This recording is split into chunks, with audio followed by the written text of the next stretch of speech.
Start of the war. Tonight, President Zelensky said his forces used 117 drones in strikes on Russian air bases from deep inside Russia itself, targeting warplanes, including strategic bombers.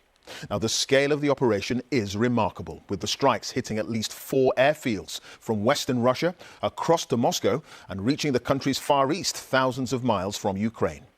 The operation, codenamed Spider's Web, comes on the eve of planned peace talks between Ukraine and Russia in Turkey tomorrow. Paul Adams has our top story from Kiev.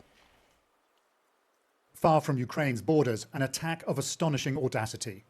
Russian strategic bombers picked off one by one by a fleet of drones. Ukraine calling this Operation Spider's Web, personally overseen by President Zelensky. One of Kiev's boldest attacks so far, a reminder, despite Russia's overwhelming strength in numbers, that Ukraine is a resourceful, determined enemy. Sources say this took a year and a half to prepare. Dozens of drones smuggled into Russia, stored on wooden pallets, loaded onto trucks, driven to distant airbases and launched remotely. Swarms of drones picked up on social media from Siberia to the Arctic Circle. At a petrol station north of Irkutsk, a glimpse of the operation in progress. With smoke already rising behind, a drone emerges from the truck and heads off to join the attack. Moments later, another, and gunfire as police officers try to bring it down.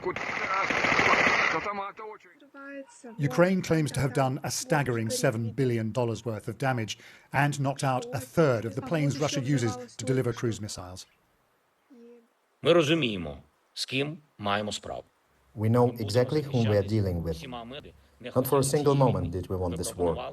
We offered the Russians a ceasefire. Earlier, a different kind of wreckage. This, the Ukrainian city of Zaporizhia, after the country suffered another major drone and missile attack. Elsewhere, 12 Ukrainian soldiers were killed at a training base, the head of Ukraine's land forces tendering his resignation. What chance then for another round of peace talks set to take place in Istanbul? Russian and Ukrainian delegations are expected to be there, but after 24 hours of mayhem, the omens for a breakthrough do not seem good. Paul Adams, BBC News. And it's here that this incredible footage was captured, showing the destruction of planes on the tarmac. These are the drones that were used in the attack, thought to be quadcopters with 4 rotors, relatively cheap and domestically made. The bombs they carried didn't need to be big if they were targeted so precisely.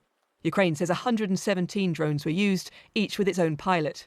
Sources say the drones were hidden in custom-made wooden crates that were taken over the border and driven on trucks to near the targets, and then launched remotely. There's certainly been a degree of mythology in Russia that the motherland is safe and no enemy will be able to harm it. Well, Kyiv has shown that that's not true. They can reach anywhere. The fact that Ukraine was striking thousands of kilometers away from the front line means basically Russian military planners now, their mind has to just be paranoid from the outside.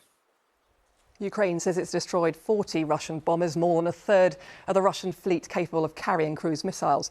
The aircraft damaged include the Tupolev Tu-95 strategic bomber that can launch up to 8 missiles. The Tu-22 long-range bomber was also targeted, as well as the A-50, seen as the eyes and ears in the sky, Russia's early warning and control aircraft. Now, the White House tonight said they didn't know about the attack beforehand. Operation Spiderweb was overseen by President Zelensky himself. He said Ukraine had an Operation HQ inside Russian territory, located right next to an office of Russia's Secret Service, and said that the coordinated attack was achieved solely by Ukraine.